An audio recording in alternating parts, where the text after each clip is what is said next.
Assalamualaikum. Om Santi, Om Santi, Santi, Om kali ini ada. Om Santi,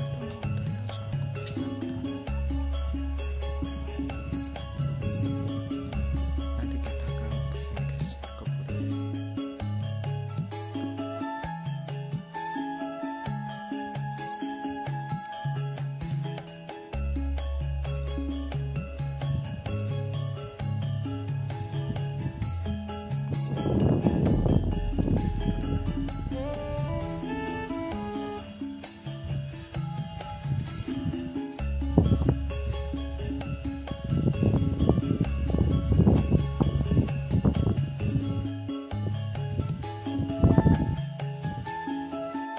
Buang dari mata manusia Kabupaten Jombang.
Suci sekitar bulan 9 dan 10. Jadi enggak 6 bulan sekali atau 1 bulan sekali? Tidak, 1 tahun sekali. 1 tahun sekali. Kita menggunakan 1 tahun sekali karena di sini umatnya pun juga mayoritas petani dan pekebun, jadi untuk kegiatan kita jadikan 1 tahun sekali. Untuk pembangunan candi itu yang baru ini diperkirakan untuk menelan biaya berapa, Pak? Kalau Perkiraan saja. Candi, perkiraan ya, kurang lebih sekitar 50 atau 25 juta mungkin ya, yang direncanakan. Tapi kalau untuk Padmasananya, kalau ada rezeki mungkin kita akan besarkan, kita renovasi untuk dibesarkan.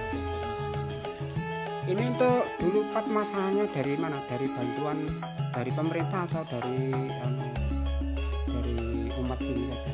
Kalau untuk Padmasana dari Surabaya, kalau tidak salah dari Universitas dari Surabaya waktu itu. Oh ya, bantuan dari sana ya. Waktu itu saya masih kecil, jadi ada bantuan Padmasana itu saya belum tahu ya, belum tahu. Ya. Tapi katanya sesepuh kita itu dari Surabaya, waktu itu yang memberikan bantuan Padmasana itu dari Surabaya. Ini untuk Bapak Mas Hindu Jawa Timur. Itu berupa apa? Berupa uang 50 juta, dan Mas Tenggara kita wujudkan dalam bentuk Balai Agung. Wujudnya seperti ini dari bantuan dari Dimas. Lalu kemarin dapat bantuan juga dari Pemda, pemerintah Kabupaten Jombang. Iya. Senilai 75 juta, Mas. Nah, 75 juta itu kita gunakan untuk membangun ini atap Habalum sama yang di bentar itu yang di luar. Lalu kita kasih paving Mas Tenggara untuk bangunan dalam 5 tahun terakhir Pura Gunadarma sangat berkembang pesat berkembang ya. dari bantuan baik dari pemerintah pusat maupun pemerintah kabupaten. Ini untuk kedepannya bagaimana Pak? Apa masih ada kekurangan untuk penyempurnaan dari Pura Suci Gunadarma ini? Untuk penyempurnaan masih dalam proses, mungkin akan dibangunkannya candi. Di sini tolong mungkin kan memiliki arti tersendiri dari masing-masing bentuk bangunan yang ada di kiri kanan saya, mulai dari pintu masuk sampai ke dalam. Untuk keterangan bangunan mungkin saya kurang tahu, tapi sebenarnya sedikit pengetahuan tentang bangunan yang ada di sini, termasuk ornamen-ornamen atau salah satu wujud seperti ini, Mas. Ya. Ini adalah salah satu tempat persembahan kita bagi penjaga yang ada di pura sini. Ibaratnya kalau kita masuk ke ruang istana itu, di sini adalah ruang penjaga, Mas. Ini Namanya apa? Namanya apa itu? Kelinci. Linggih ya. Menunggu karang. Setelah kalau di rumah menunggu karang. Tunggon istilahnya kayak gitu. Untuk menjaga yang area yang kita sucikan yang disebut dengan media utama itu. Kalau yang ini? Utama mandala. Kalau ini pintu ini sebenarnya dibuka untuk waktu 1 tahun sekali, waktu kegiatan piodalan. Karena kita waktu piodalan kan menurunkan betara-betari dari rutin, Mas, di sini. Rutin ya. Waktu malam legi, terus purnama tilem, purnama sidi, itu selalu ada kegiatan. Nah, itu rutin dilakukan ya. Rutin dilakukan. Sek. Mandek sek. Apa itu? Ketua PHDI. Ini sudah berapa lama Pak Sutris? Saya sejak 2013. Jadi hampir 10 tahun Mas di Balai Satu 10 Dusun. tahun ya. Sebenarnya belum mampu, tapi ya berusaha mampu mungkin lah, meskipun banyak kekurangan yang saya alami. Tapi ini sudah banyak kemajuan Pak Sutris. Ya, Astungara, ya. Ya, iya. Karena semua butuh proses. Iya. Ini untuk jumlah penganut yang ada di Dusun Jarak ini berapa penganut Pak Sutris? Kalau di Dusun Jarak Tegal, khususnya Pura Gunadarma ini sekitar 14 kakak. 14 kakak ya. Nah, kalau dulunya banyak, cuma banyak yang pergi kawin lari terus ikut suaminya. Oh, ikut pindah, suaminya. gitu.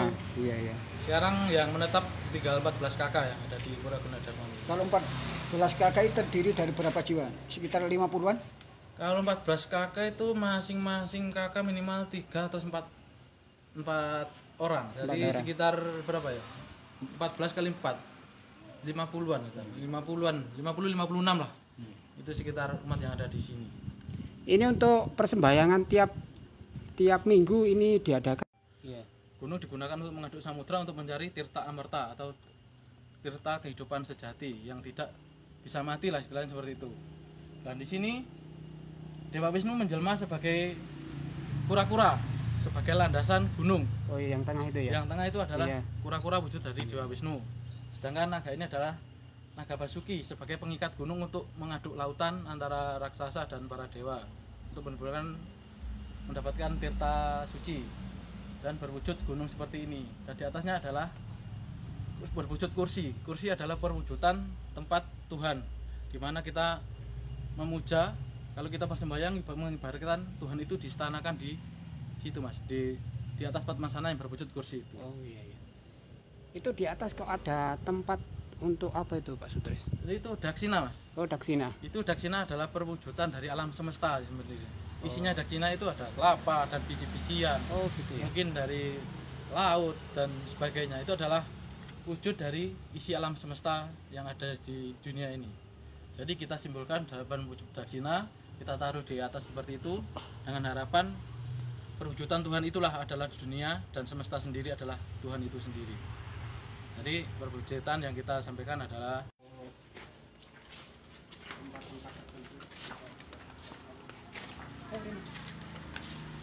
Akan itu teman-teman. Simpen di dalam untuk dengan Bapak Sutris menjalankan dari bagi-bagi yang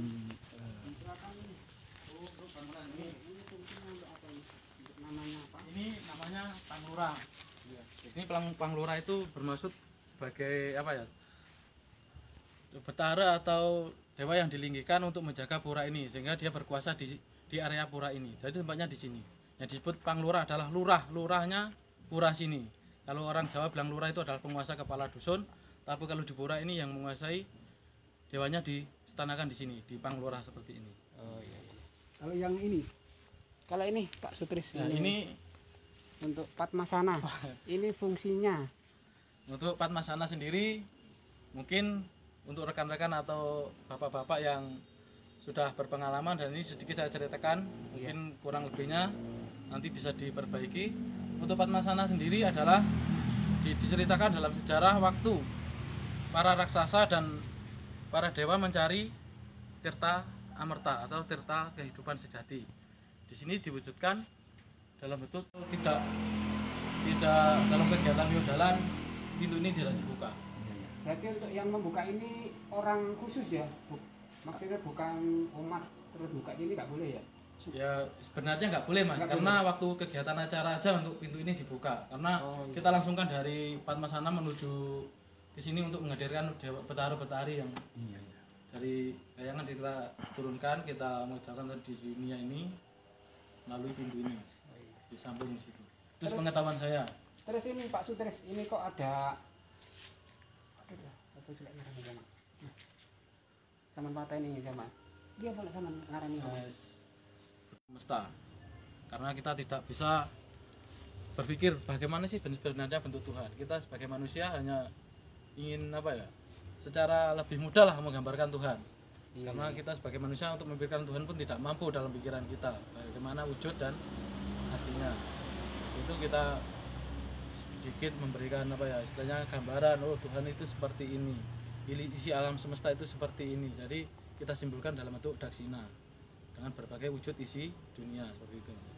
kalau ini yang di depannya Ini adalah untuk tempat apa ini? tempat mangku mas. Di sini tempat dinamakan Balai Mangku adalah Boleh masuk. Balai Mangku ini tempat untuk mangku. Mangku mengaturkan bebanten atau sesaji. Di sini adalah tempat khusus untuk mangku, dan di sini adalah untuk tempat banten, di mana pemangku memberi apa namanya, mengaturkan bebanten tempatnya di sini, dan untuk umat kita bersembahyang di bawahnya dari Romo Mangku, sehingga apa ya namanya, untuk mendapatkan anugerah itu kita sebelum kita bersembahyang bersama, Romo Mangku sudah memberikan atau mempersembahkan bebanten kita kepada Tuhan, sehingga apa yang dapat kita sampaikan itu bisa terwujud seperti itu mas. Terus ini Pak Sutris, ini setiap pura pasti ada pohon kamboja. Ini fungsinya untuk apa ini Pak Sutris? Bisa dijelaskan sedikit? Untuk bunga kamboja sendiri, terutama yang terpenting mas, satu, bunganya kita gunakan untuk persembahyangan mas ya. Iya. Karena bunganya juga indah dan wangi. Yang kedua adalah menetralisir hal-hal yang negatif. Dalam bahasa supranatural atau bahasa yang mistis itu dapat menangkal hal-hal yang mistis seperti hal-hal negatif, sehingga aura di dalam pura menjadi lebih tenang, sehingga tidak terjadi hal-hal seperti apa ya, banyak kejadian kesurupan ataupun yang lainnya, karena ini adalah wujud dari menetralisir alam sendiri. Jadi ini kita tanam bunga di sini dengan tujuan menyingkirkan hal-hal yang negatif sebenarnya seperti itu. Karena bunga kamboja terkenal dengan ketenangan dan seperti itu mas. Karena kalau kita tahu kan di makam kan juga banyak. Nah, masih banyak. Kenapa kok di pura itu seperti di makam seperti itu bunganya? Karena sebenarnya bunga kamboja ini kan dapat menetralisir hal-hal yang sangat negatif ya. Sehingga ketenangan yang ada di dalam pura ini bisa terjaga gitu mas. Mungkin kalau orang awam bilangnya itu pada bunga ini pun dulunya juga untuk digunakan persembahyangan bagi umat Hindu yang era-era Majapahit, mungkin seperti itu, karena bunga ini sangat berguna seperti itu. Kalau kering pun juga laku mas ini bunga ini mas. Iya. Nah, mahal. Karena kemarin di pura yang ada di Kediri itu salah satunya pemangkunya hanya mencari itu mas, jatuhnya bunga kamboja itu yang dikeringkan. Itu adalah sumber penghasilan beliau untuk kehidupan dan punya pura seperti itu mas. Jadi untuk bunga kamboja sendiri dalam Hindu itu dapat menetralkan hal-hal yang negatif seperti itu. Ada padi, tela, jajan pasar dan lainnya seperti itu mas.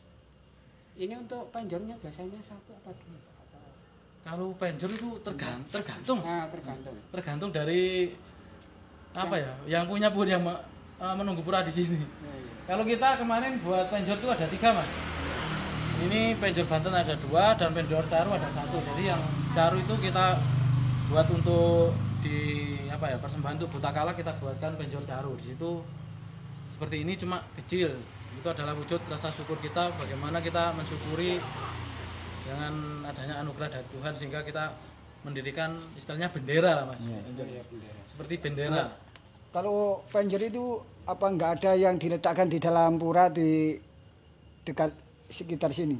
Kalau untuk penjor ada, kemarin kita buat di situ dengan ada umbul-umbul 5 warna ya, pancawarna itu kita sandingkan dengan satu penjor sehingga kemegahan dan nilai-nilai religi. Kalau untuk rumah pemangkunya di daerah sini mas, rumahnya di bawah sana di daerah di itu tadi kan ada kampung yang ada di dalam di situ rumah pemangkunya di daerah situ.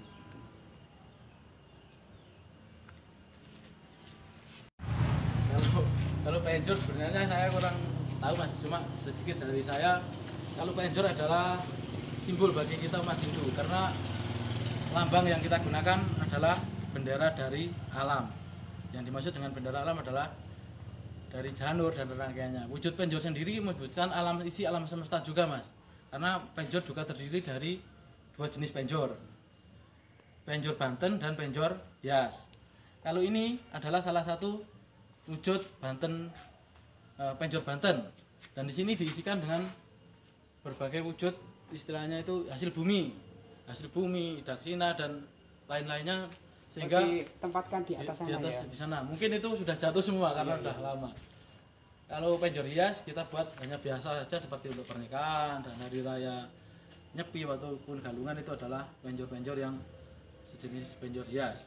Kalau untuk di pura baik di dalam dan di luar itu adalah penjor Banten. Istilah penjor orang bilang itu semakin magis seperti itu kalau kita sandingkan dengan penjor. Karena penjor sendiri kan juga punya makna yang berarti. Berarti seperti ini adalah wujud yang melengkung, di mana waktu kita tua kita jangan terlalu sombong lah, karena itu adalah simbol kehidupan, di mana dari bawah kita akhirnya tinggi lalu kita mengentuk ke bawah. Sepertinya kalau punya ilmu yang tinggi janganlah suka merendahkan orang lain seperti itu. Jadi kita harus saling mengisi. Jadi ibaratnya kalau padi semakin tua kan dia semakin menunduk. Nah, semakin menunduk. Bukan semakin tua dia semakin mengejar, tidak, semakin menunduk karena istilahnya sadar diri lah begitu, seperti itu. Ini